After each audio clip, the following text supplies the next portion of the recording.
গোপালগঞ্জে দুর্বৃত্তের ছোড়া বোমা বিস্ফোরণে ৪ বছর বয়সী সন্তানসহ এক ব্যক্তি মারাত্মক আহত হয়েছেন।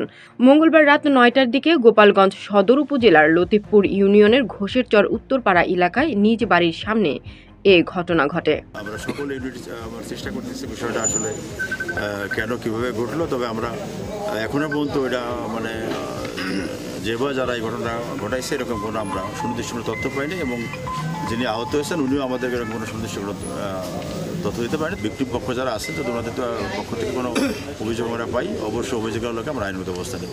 আহতরা হলেন মাসুদ শেখ ও তার ছেলে আব্দুল রাশেদ শেখ। আহত মাসুদ শেখ ঘোষেরচর উত্তরপাড়া গ্রামের মন্টু শেখের ছেলে। তিনি গোপালগঞ্জ বঙ্গবন্ধু শেখ মুজিবুর রহমান বিজ্ঞান ও প্রযুক্তি বিশ্ববিদ্যালয়ের নিরাপত্তা প্রহরী পদে চাকরি করেন। ঘটনার পর তাদেরকে উদ্ধার করে গোপালগঞ্জ 250 শয্যা বিশিষ্ট জেনারেল হাসপাতালে নেওয়া হয়। পরের শারীরিক অবস্থার অবনতি হলে তাদের ঢাকা মেডিকেল কলেজ হাসপাতালে পাঠানো হয়েছে।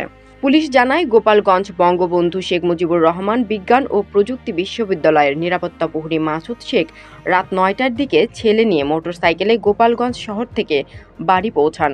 এ সময় ৪ থেকে ৫ জন দুর্বৃত্ত তাদের লক্ষ্য করে শক্তিশালী দুটি বোমা নিক্ষেপ করে।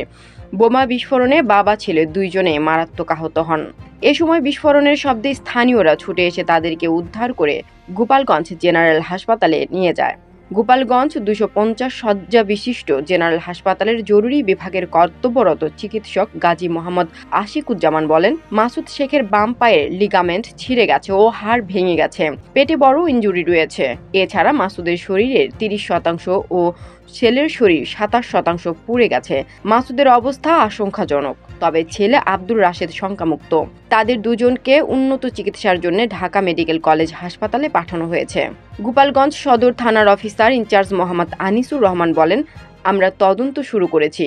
এ ঘটনায় জড়িতদের খুঁজে বের করতে অভিযান শুরু হয়েছে। দ্রুত আমরা এ ঘটনার রহস্য উদ্ঘাটন করতে পারব।